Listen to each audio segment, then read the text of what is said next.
கர்த்தரின் நாமத்துக்கு ஸ்தோத்திரம். கர்த்தர் இந்த நாளிலும் இந்த 3ஆம் தேதி 11ஆம் மாசம் 2025 இதை கேட்கிற உங்க ஒவ்வொருத்தருக்கும் கர்த்தர் ஒரு புதிய பலனை, புதிய ஆசீர்வாதத்தை, புதிய கிருபை ஒவ்வொருத்தருக்கும் கொடுப்பாராக. இன்றைக்கும் பார்த்தீங்கன்னா, நம்ம விண்ணப்பிக்கிற ஒவ்வொரு விண்ணப்பத்தையும் தேவன் நிறைவேற்றுகிற தேவனா இருக்கார். அவரை நம்ம உயர்த்தும் போது அவர் நம்மளை உயர்த்தி கொண்டே இருப்பாரு. அதுக்காக அவர் உயர்த்தலைன்னா நம்மளை உயர்த்த மாட்டாரா? அப்படிலாம் இல்லை. தேவனை முன்குறித்து அவரிடத்துல நம்ம எதை கேட்டாலும் நம்ம தகப்பன் மறக்காம நம்மளுக்கு கொடுக்குற தேவனா இருக்கார். உலகப்புறமான தகப்பனே ஒரு சில நேரத்தில் அடம் பண்ணும் போது அது நல்லது இல்லைன்னு அவங்க மனசுல நினைச்சாலும் சரி, நம்ம குழந்தை ஆசைப்படுறதுன்னு ஒரு சில நேரத்துல கொடுத்துட்டு நமக்கு அது செய்வாங்க. சரி, அவர் பட்டு திரிட்டோம் அப்படிங்கிற மாதிரி.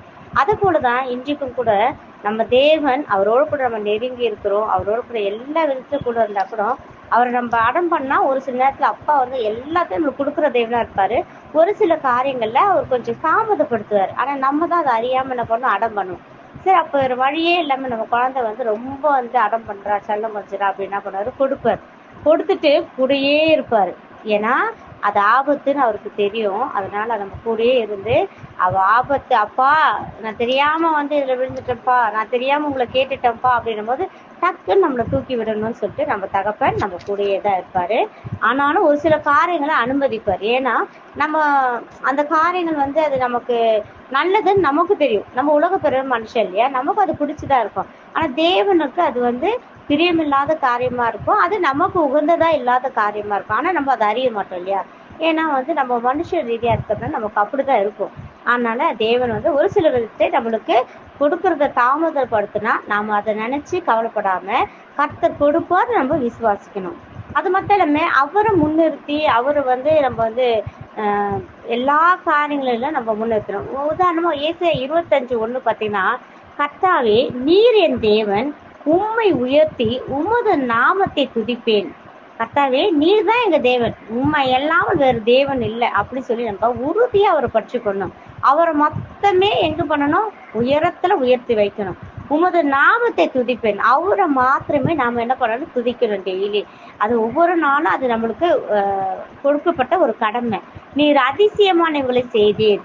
இன்றைக்கும் நம்ம நினைப்போம், நம்ம வாழ்க்கையில எதுவுமே நடக்கலையே, அநேக வாழ்க்கைகளை என்னன்னோ நடக்குது, ஒரு நாள்லயே எல்லா பிரச்சனையும் தீர்ந்து போகுது, ஒரு நாள்ல குப்பையில இருந்தவங்களாம் கோபுரத்துல போறாங்களே, ஒரு நாள்ல எவ்வளவு பேர் வியாதி படுக்கையில இருந்தவங்க எழுந்துட்டாங்களே, திடீர்னு செத்து போறேன்னு நினைச்சவங்க உயிரோடு நடமாடுறாங்களே, நமக்கு ஏன் இப்படி எல்லாம் இல்லைன்னு இல்லை. நிச்சயமா நம்மளோட தேவன் நமக்கு அதிசயங்களை காண செய்கிற தேவனா தான் அவர் இருப்பார். உமது பூர்வ ஆலோசனை சத்தியமும் உறுதிமையானவர்கள். அவருடைய ஆலோசனை சத்தியம் உள்ள வார்த்தை. அந்த வார்த்தையை நீங்க ஒவ்வொருத்தரும் கை கொண்டீங்கன்னா நிச்சயமா அவர் உங்களை உயர்த்துவார். இன்றைக்கு உயர்த்துகிற தேவனா இருக்கிறாரு.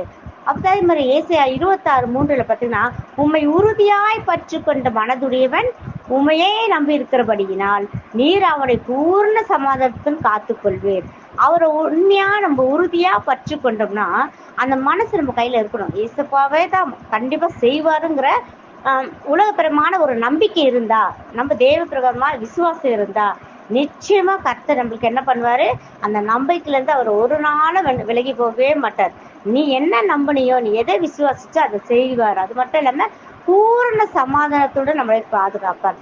சமாதானம் என்னதுங்க, எல்லாம் கிடைச்சிட்டா சமாதானம் தானே. அதுக்கப்புறம் நமக்கு எந்த பிரச்சனை தேடி போறோம், எதை குறிச்சு நம்ம கவலைப்பட போறோம், எதை குறிச்சு நம்ம யோசிக்க போறோம் இல்லையே. நம்ம அப்பா ஒரே வார்த்தை சொல்லிட்டாரு, உம்மை உறுதியாய் பற்று கொண்ட மனதுடையவன் உண்மையே நம்பிக்கிறபடியால் நீர் அவனை பூர்ண சமாதானத்துடன் காத்துக்கொள்வேர். இல்ல, நம்ம பூர்ண சமாதானம் கொடுத்துட்டாருன்னு தெரிஞ்சுட்டாலே அது என்ன அர்த்தம், அந்த இடத்துல எல்லா பிரச்சனையும் முடிஞ்சு போச்சு. நம்ம இனி அவர்கிட்ட விண்ணப்பிக்கிறது உடம்பில்லை. இனி அவர் ஆராதிக்கிறதும் துதிக்கிறதும் ஜெபிக்கிறதுமா சந்தோஷமா ஆனந்த களிப்போட அப்பா பார்த்து நம்ம சந்தோஷமா இருக்கிறது தான் காரியம். இன்றைக்கு நீங்கள் ஒவ்வொருத்தரும் அப்பா மேல பாரத்தை போட்டீங்கன்னா, அவரை உயர்த்தி அடகத்துல வச்சுட்டீங்கன்னா அவர் உங்களுக்கு சந்தோஷத்தை மாத்திரமே தருவார்.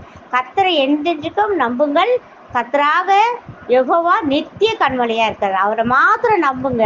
அவர் நமக்கு நித்திய கண்மலையா இருப்பாரு. அவர் நமக்கு சமாதான பிரபுவா இருப்பாரு. நம்மளோடு கூட சமாதானத்தை கொடுத்து நமக்கு ஆசீர்வதிப்பாராக. இந்த நாளிலும் இதை கேட்டுக்கொண்டிருக்கிற ஒவ்வொருத்தரும் கர்த்தரை உயர்த்துங்க, அவர் நாமத்தை துதிங்க.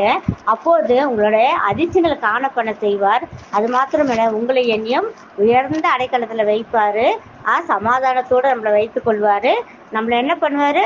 நீதிமானுடைய பாதை செம்மையா இருக்குது. மகா நீதிபதியாக நீர் நீதிமானுடைய பாதையை செம்மைப்படுத்துகிறீர்.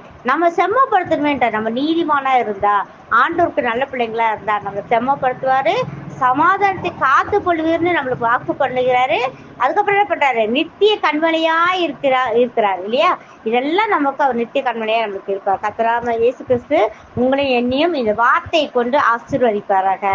ஆமேன், ஆமேன், ஆமேன்.